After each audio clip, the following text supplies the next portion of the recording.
Hello my friends, and welcome once again to stately Vaughan Manor. And this is kind of a last minute video. This is not a video I was planning on doing.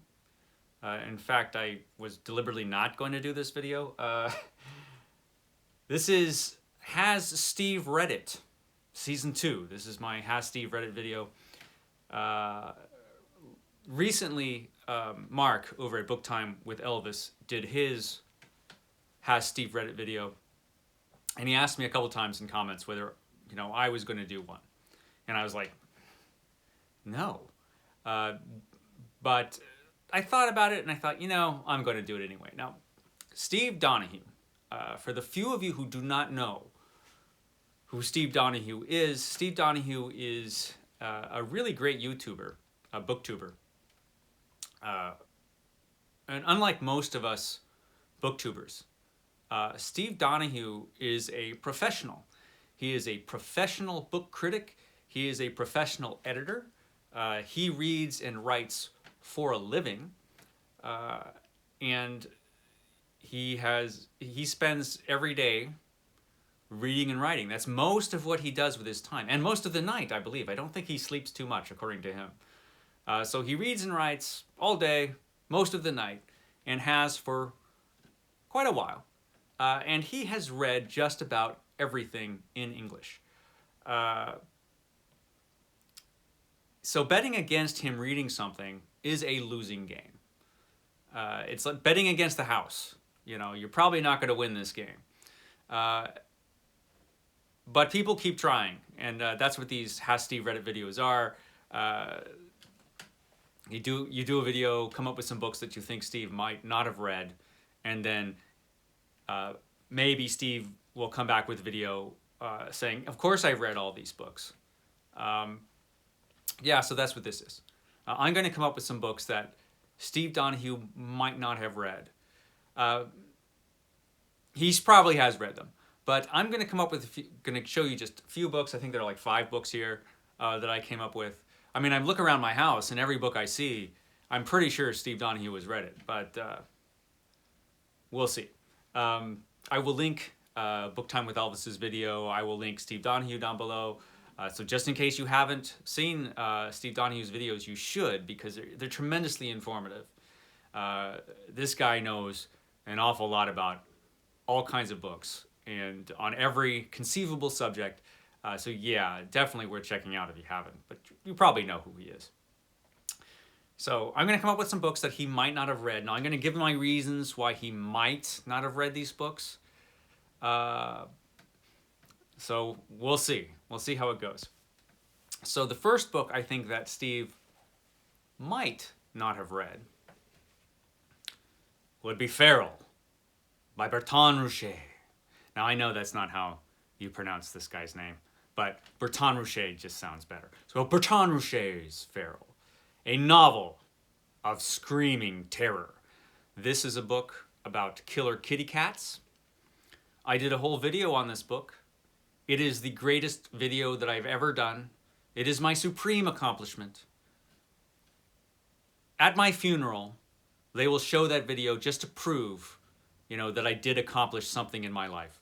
I will link it down below because it is my best work. My review of Feral by Berton Rouche. Now, the only reason I even knew about this book is because I came across a stray line in Stephen King's Dance Macabre where he mentions it.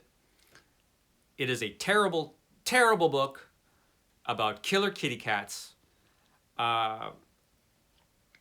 Steve Donoghue might have come across this book, of course.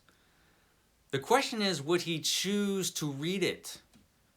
And the question, if he did choose to read it, is why? Why on earth would you choose to read this book? So there's every likelihood, I think, that he hasn't read Feral, because why on earth would he read Feral? Why? Why would he read it? So yeah, that's the first book. Like I said, he could have read this. He had every opportunity. It was in bookstores when he was buying books. He could have picked it up and read it. It's just, I'm gambling that he looked at this and said, no man, I'm not reading a book about killer kitty cats. Yeah, so that's my first choice there. My second choice, again, this is an author who I'm sure he knows, and a book he's probably seen on the bookstores. It's just, did he choose to read this? And this is Keno by T.V. Olsen. T.V. Olsen was a pretty good writer of Western stories, Western novels. He wrote for a long time in the 60s and 70s. His books have been reprinted since then. So a lot of T.V. Olsen books out there. The reason I picked this up as a book he might not have read just because I have not heard him talk too much about Westerns on his channel. I know he's read some Westerns, of course. He's probably read a lot of them, but and of course, this guy's made thousands of videos. I have not seen them all. He could have a whole video about T.V. Olsen, and I wouldn't know. I could have just missed it. But I haven't seen too much talk about Westerns, so I think it might be a genre that he just hasn't gone to too much.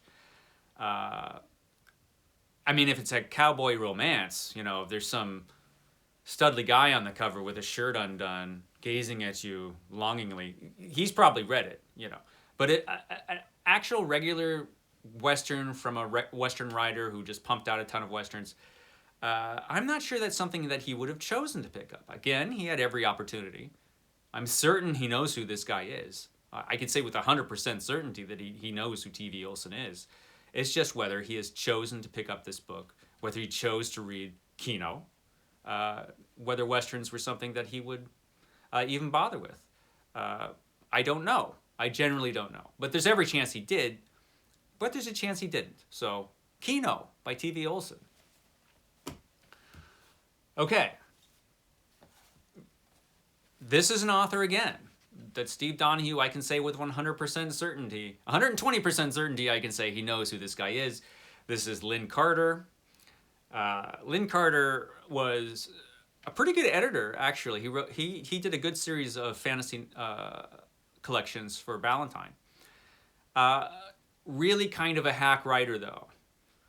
He wrote a lot of pastiche novels where he would pastiche other writers and their styles.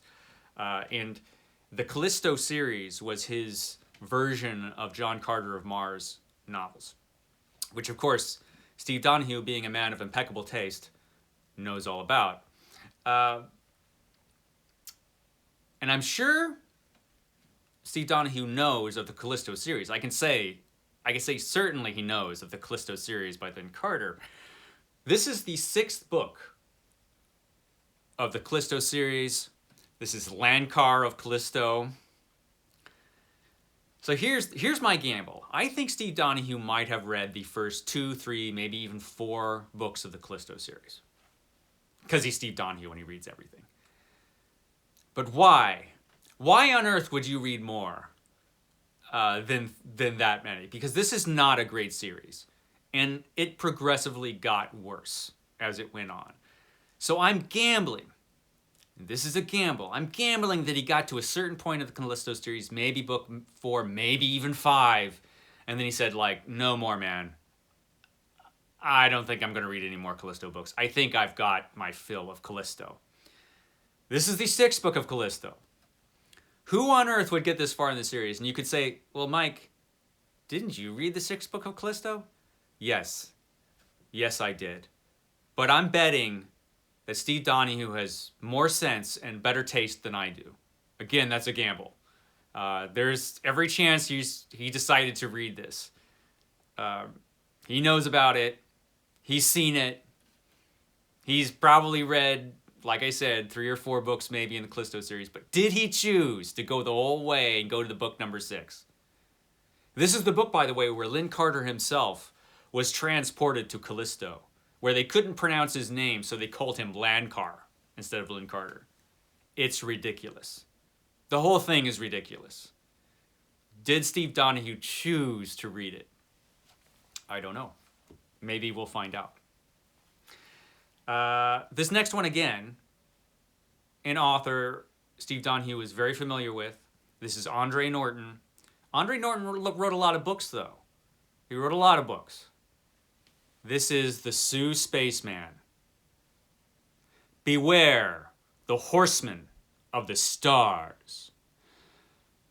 This might be one of the more obscure Andre Norton books. Did Steve Donoghue choose to read this? Has he even run across it? He probably has. But did he choose to read it? I kind of hope he did. I kind of hope he did read this one. But did he? I don't know. Now, this last book is the book that he is most likely not to have read, but we'll see.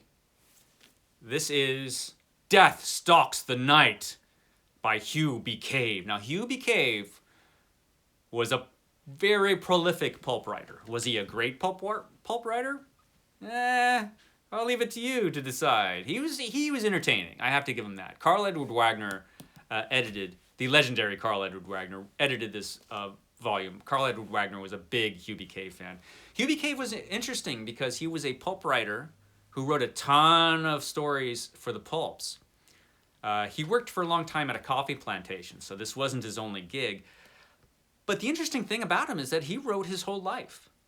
I think he died in 2004, and he was publishing books way up to the end of his life. I mean, Leisure Books would publish some of his books. I mean, they weren't like huge bestsellers or anything, but he was writing and publishing his whole life long, which I kind of admire. Death Stalks the Night. Now, this is kind of a small press book, but it was available in bookstores. I found it in Cody's Books, I think, in Berkeley. So there's every chance he came across it. Did he choose to read it? I'm sure he knows who Hugh B. Cave is. But did he choose to read this, or has he even come across it? Did Steve read this book, Death Stalks the Night? I don't know. I'd be interested in finding out. So, that's it. Those are the books for my Did Steve Read It? Did he read it? I don't know. Maybe he'll get back, he'll do a video. Maybe he'll see this and say, oh yeah, I read every one of these books. We'll see. Every chance he did. Like I said, betting against Steve reading something, that's a gamble, man. It's a losing game. So there you go, my extra video for today. I'll catch you tomorrow for Mythos Monday. Thanks, guys.